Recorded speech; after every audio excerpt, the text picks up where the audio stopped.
Reforming Heart hari ke-21. Renungan ini diambil dari website pemuda.stemi.id.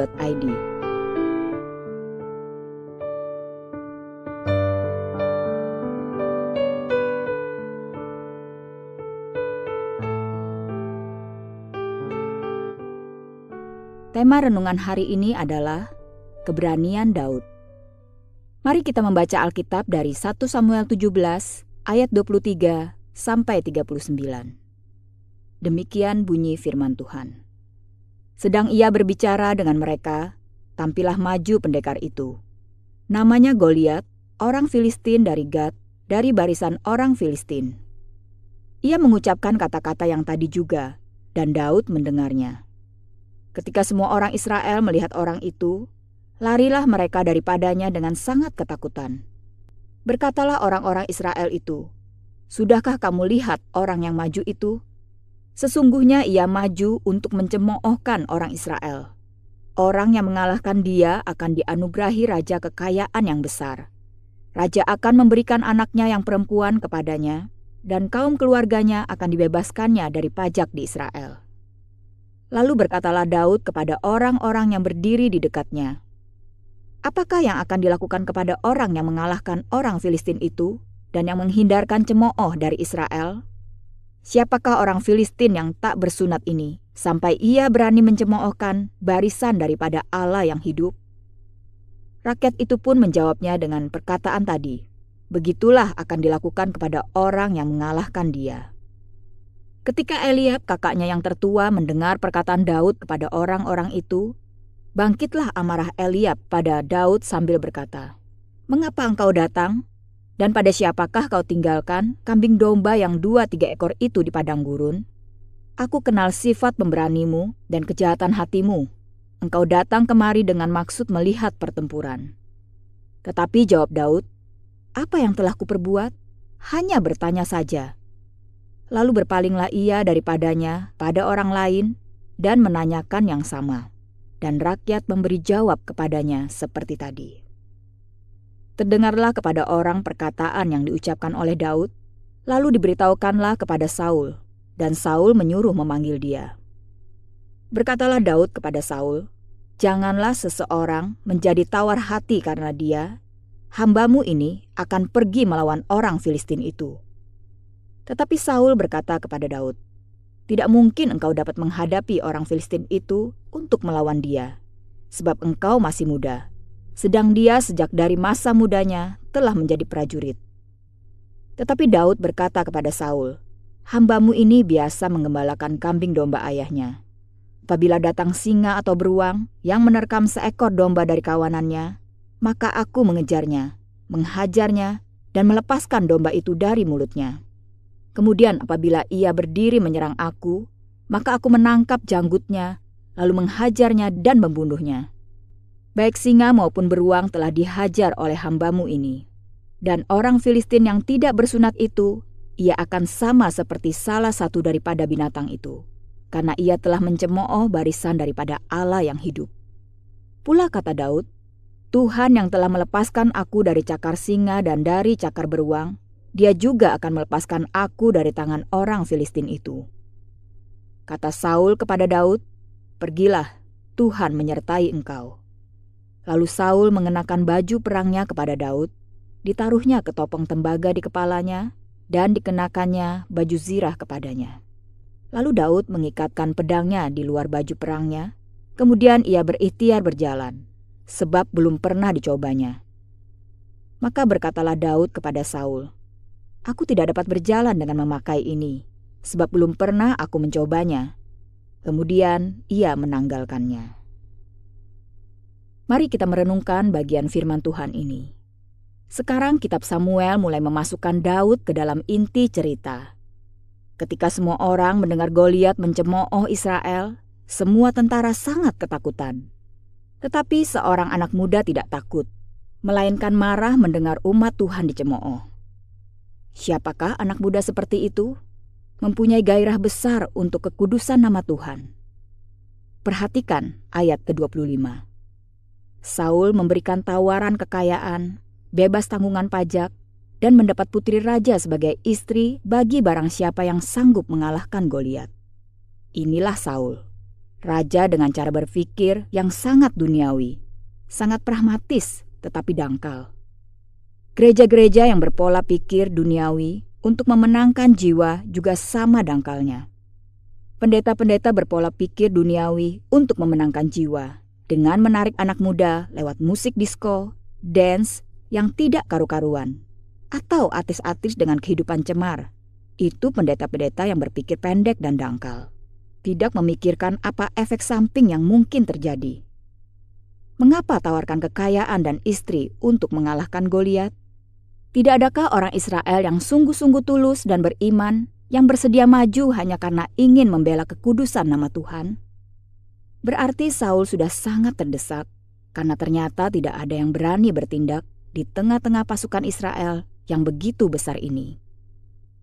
Kisah hari ini dilanjutkan dengan Daud yang menawarkan diri untuk mengalahkan Goliat. Dalam ayat 28, Eliab kakak Daud mengatakan bahwa Daud mempunyai sifat pemberontak dan suka melihat kekejaman perang. Dia sedang bertindak sebagai kakak yang baik, memarahi adiknya yang nakal. Dia tidak sadar bahwa sekarang dia adalah seorang prajurit yang sedang berbicara kepada calon rajanya.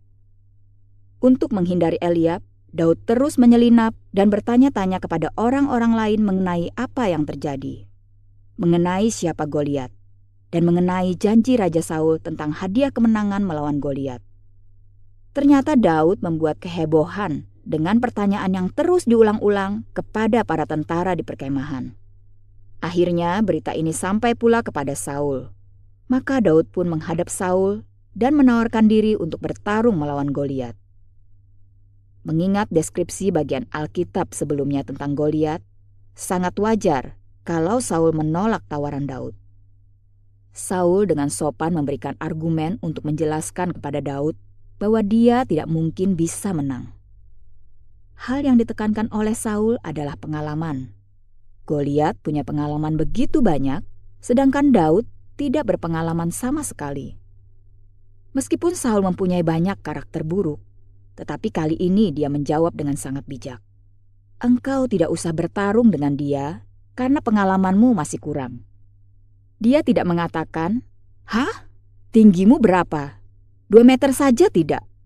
Orang itu hampir 3 meter loh. Lalu kamu mau pakai jurus apa untuk melawan dia? Jurus pengantar roti mana yang akan menaklukkan Goliat? Sudahlah, kamu mengganggu saya saja. Pulang saja dan latihan kecapi yang baik." Saul hanya menekankan pengalaman. Dia sama sekali tidak meremehkan Daud. Mengapa Saul menghargai Daud dan berbicara baik-baik kepada dia? Karena Saul mengasihi Daud dan karena tidak ada satupun yang menawarkan diri untuk melawan Goliat kecuali Daud. Mari kita melihat dari 1 Samuel 16 ayat 21 yang berbunyi, "Demikian Daud sampai kepada Saul dan menjadi pelayannya. Saul sangat mengasihinya dan ia menjadi pembawa senjatanya." Relasi yang dekat antara Saul dan Daud ini membuat Saul menjawab Daud dengan hormat. Alangkah sayangnya kalau iri hati membuat Saul membenci Daud dan ingin membunuh dia yang tadinya sangat Saul kasihi. Tetapi Daud tidak setuju dengan penilaian Saul. Daud mengatakan bahwa dia sudah cukup berpengalaman karena Tuhanlah yang melatih dia. Pengalamannya adalah pengalaman non-formal, self-study, bukan belajar secara resmi. Daud mengatakan bahwa Tuhanlah yang membentuk dia untuk dapat tiba kepada saat ini. Dia merasa yakin bahwa untuk melawan Goliat inilah segala pelatihan yang Tuhan bebankan kepada dia terjadi. Daud pernah melawan singa dan beruang. Meskipun kambing domba yang dia gembalakan sangat sedikit, inilah pembentukan Tuhan kepada Daud. Tuhan memberikan tanggung jawab yang sangat besar meskipun jumlah hewan gembalaannya sangat sedikit. Bayangkan, hanya 3 atau 4 domba, tetapi harus melawan beruang dan singa. Lalu Daud menyala-nyala dengan gairah membela kekudusan nama Tuhan, sehingga dia berjanji akan membunuh Goliat karena sudah mencemooh barisan Allah yang hidup. Begitu bersemangatnya Daud, sehingga Saul pun terpengaruh. Maka Saul mengizinkan Daud pergi menghadapi Goliat. Semua orang Kristen tentu mempunyai panggilan dari Tuhan. Semua orang Kristen juga sedang dibentuk Tuhan untuk siap melakukan panggilannya. Itulah saat di mana Tuhan membebankan kepada kita pelatihan untuk menghadapi perang yang akan kita hadapi berdasarkan panggilan dari Tuhan. Daud dengan setia menjalankan pelatihan yang Tuhan bebankan. Pelatihan itu pun tidak main-main. Tuhan memberikan les kepada Daud dan guru lesnya adalah beruang dan singa. Guru lesnya tidak meminta bayaran, hanya minta daging Daud saja. Tetapi Daud menghadapi mereka semua dan dia menjadi prajurit yang terlatih secara alamiah. Saul hanya melihat yang formal saja. Engkau latihan perang di mana? Peperangan mana yang pernah engkau ikuti? Siapa pemimpin militer yang melatih kamu? Ayahmu prajuritkah? Semua pertanyaan ini pasti dijawab dengan tidak atau belum pernah oleh Daud. Tetapi kalau Saul bertanya, tahukah cara memukul? Tahukah cara menghadapi rasa takut dan tetap bertarung dengan berani? Tahukah perasaan ingin melindungi rakyat dan perasaan itu memotivasimu untuk bertarung?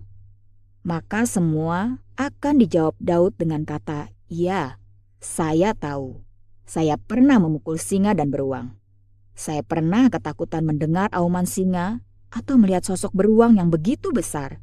Saya ingin melindungi domba-domba saya dari ancaman mereka, sehingga saya bertarung dengan mereka." Lalu ketika Saul memberikan baju perang, Daud malah tidak bisa memakai baju perang ini. Dia mengatakan bahwa pakaian itu membuat dia menjadi kaku.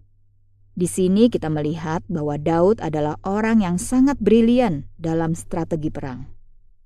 Bagian ini tidak boleh ditafsirkan bahwa Daud anti memakai baju perang, atau bahwa Daud tidak pernah belajar memakai baju perang di kemudian hari.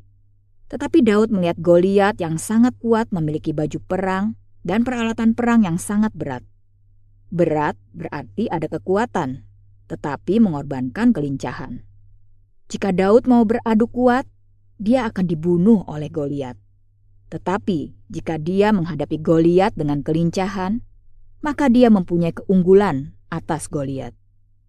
Daud bukan orang bodoh yang hanya bermodalkan kenekatan. Dia adalah ahli perang yang secara alamiah tahu harus menggunakan strategi apa. Ini pun adalah berkat latihan melawan singa dan beruang. Beruang mempunyai kekuatan sangat besar, tetapi lebih lambat ketika bertarung. Singa tidak sekuat beruang, tetapi sangat lincah ketika menyerang. Beruang akan menggunakan caka dan rahangnya yang kuat untuk merobek-robek mangsanya. Sedangkan singa tidak suka pertarungan frontal. Dia akan berusaha secepat mungkin menghujamkan giginya ke leher mangsanya untuk membuat dia mati lemas atau kehabisan darah karena nadi utama di leher tertusuk oleh gigi. Untuk menghadapi dua binatang ini, pasti perlu strategi yang berbeda. Tuhan sudah melatih Daud. Ketika dia melihat Goliat, dia tahu bahwa dia harus seperti singa yang lincah dan terus bergerak. Itu sebabnya dia menolak memakai baju perang yang hanya akan membuat dia kuat, tetapi akan mengorbankan kelincahannya. Mari kita renungkan bersama-sama bahwa sama seperti Daud, kita pun tengah dipersiapkan oleh Tuhan. Tuhan sedang mengirim singa dan beruang untuk kita hadapi.